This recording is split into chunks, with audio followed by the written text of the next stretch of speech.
What if I told you that the one thing you do 20,000 times a day, you've been doing wrong, and it may be your biggest health mistake? Are you breathing normally right now? You breathe in and out unconsciously at every moment of your life, about 20,000 times today. And a significant portion of those breaths are taken incorrectly, in a way that silently strains your nervous system, reduces oxygen delivery to your tissues, disrupts your sleep, and contributes to anxiety, fatigue, and poor concentration. Not because you are careless. No one taught you how to breathe. And modern life has slowly changed the way your body breathes. Without your awareness and without your consent, the most common breathing mistake is not dramatic. It is not about gasping or hyperventilating. It is something far more subtle and far more widespread. Chronic overbreathing, that's breathing too much, too fast, and from the wrong part of the body. Upper chest breathing, mouth breathing, shallow, rapid cycles that never fully engage the diaphragm. Habits so normalized they feel natural, but they are not natural, and your body knows it. Welcome to 5 Minute Health. In just 5 minutes, you'll learn simple health insights that can improve your life. No long explanations, only useful things. If you find value here, subscribe for more. Let's continue. Let's examine what correct breathing actually looks like physiologically. Optimal breathing is nasal, diaphragmatic, slow, and low. The diaphragm, the dome-shaped muscle beneath the lungs, should initiate every breath, contracting downward and creating negative pressure that draws air deep into the lower lobes of the lungs.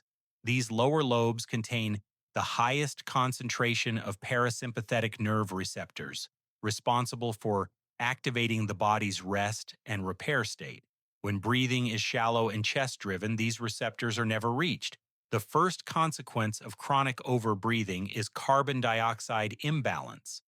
This surprises most people. We think of carbon dioxide as waste. But carbon dioxide is the primary signal that tells red blood cells to release oxygen to tissues.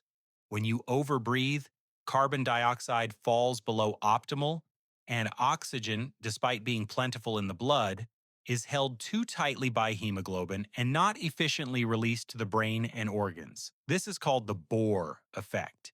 You can be breathing plenty of air and still be functionally oxygen deficient at the cellular level.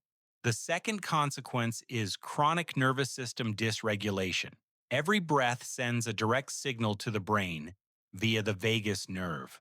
Rapid, shallow upper chest breathing continuously signals threat, means maintaining the sympathetic nervous system in a low-grade alert state. Over hours and days of this pattern, cortisol remains elevated, heart rate variability decreases, digestion slows, immune regulation is impaired, and the body never fully enters the parasympathetic recovery state it needs to repair itself. The third consequence is structural and postural. Chronic mouth breathing and upper chest breathing overactivate the accessory breathing muscles brains, the scalenes, sternocleidomastoid, and upper trapezius. These muscles were designed for emergency breathing only.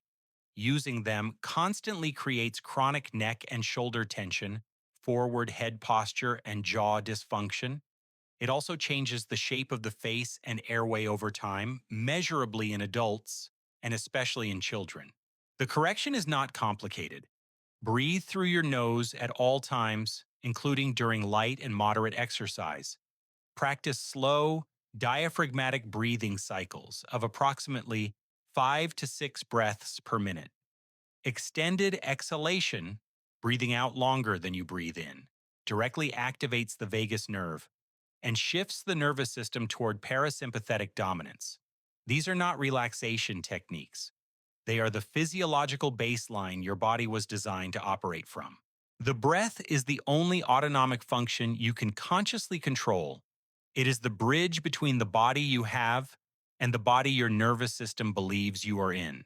Change how you breathe, change what your nervous system thinks is happening. Most of the time, it becomes shallow and rapid without you even noticing. This kind of breathing signals danger to your nervous system, reinforcing the feeling of stress. But when you slow your breath down and deepen it, You send a message of safety instead. Your heart rate begins to settle and your body starts to relax.